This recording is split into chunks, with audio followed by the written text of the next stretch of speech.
We're at 5:18 right now on our Monday morning as we get things started. It is crisp outside. That is a good description of it. Elizabeth Gardner in the WRAL Severe Weather Center right now looking at the tropics, though, which have been pretty quiet.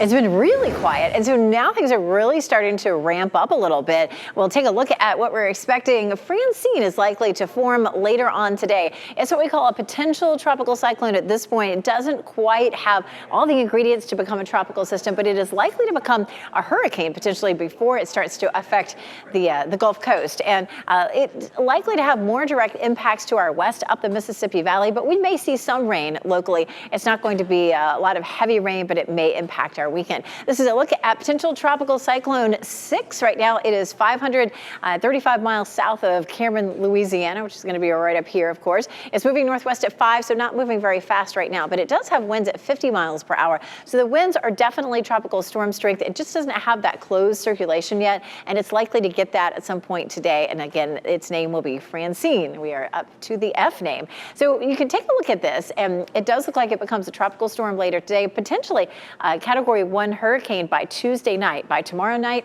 maybe making landfall as a Cat 1, and then moves up the Mississippi Valley. So most of that rain stays off to our west. We take a look at the rainfall forecast and watch how that changes as we go through time. And you can see most of that rain there back to the west, maybe up to 5 or 6 inches, definitely well to our west. And you can see here across North Carolina, we're in the green, which is going to put us at maybe a half an inch or so. And again, that could affect some plans over your weekend, but it's not going to be enough rain to cause any flooding or real problems around here. We'll widen out and head back into the tropics because it's not just potential tropical cyclone 6, but we have several more systems now out here in the Atlantic. One coming off the coast of Africa with a 60% chance, and another one at 70%. We'll take a look at the 70% chance storm. And it does look like it continues to come westward, but at this point, it's just way too early to tell whether it's going to have any effect on the United States. Notice those last few runs of the computer models do start to turn northward, so it may end up staying to our north.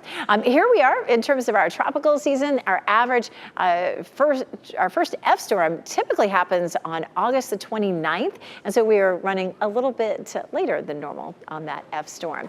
For us, we're looking at today, just gorgeous weather. Nice and cool this morning with temperatures in the 50s. We'll see a high of 82 this afternoon, and we're nice and dry until we get to the weekend, and then we have about a 50% chance of showers on Friday, Saturday, and Sunday. Ken? I want to bring it back here at home, a much different scenario playing out for us. We're experiencing a really nice fall summer day. Let's get over to meteorologist Chris Michaels outside on the WRAL weather patio. Yeah, definitely calm out here on the patio, but I am keeping an eye on some of the data that's coming in from the hurricane hunters who are investigating what will soon be Francine. In fact, off screen, been looking at some of that data, and they may have found a center of circulation which would indicate that we would get a named storm. That might happen as of the 11 a.m. update from the Hurricane Center. If and when it does, we'll send you an alert on the WRAL app. This is expected to become a hurricane prior to landfall on Louisiana's Gulf Coast. That'll happen probably Wednesday night. And you notice that the center of circulation stays well to our west. So we will get some showers out of this. I just don't expect it to be quite as bad as what we saw with Debbie just about a month ago. But you do look at the potential for some flooding where the wind is going up the mountains. So the upstate of South Carolina, western North Carolina, here at home, you're looking at probably less than half an inch of rain out of this particular storm. It's not the only storm we're tracking, though. Now it's starting to feel and look like the peak of hurricane season. 60% odds on 2 different storms. Right now, it's way too soon to tell if there's going to be any local impact. We hope that a cold front would push that away from North Carolina. Back here at home, Roxborough 59, Raleigh, Durham, South Hill, Fayetteville 65 degrees. Clinton, congratulations, you're the warm spot at 68.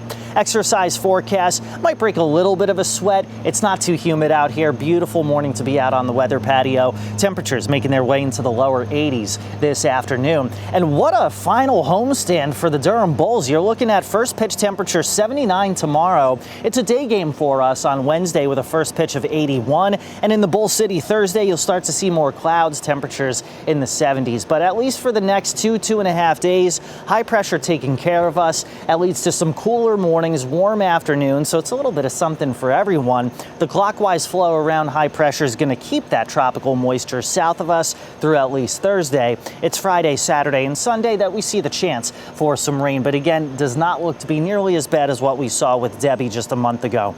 There's the next 7 days. We're dry for the next 4, so if there's any kind of outdoor chores you got to get done today, tomorrow, Wednesday, Thursday look to be good. Not an all-out washout this weekend, but we'll keep tabs and let you know if those rain chances increase or decrease depending on that tropical system. We'll keep you updated all throughout the week.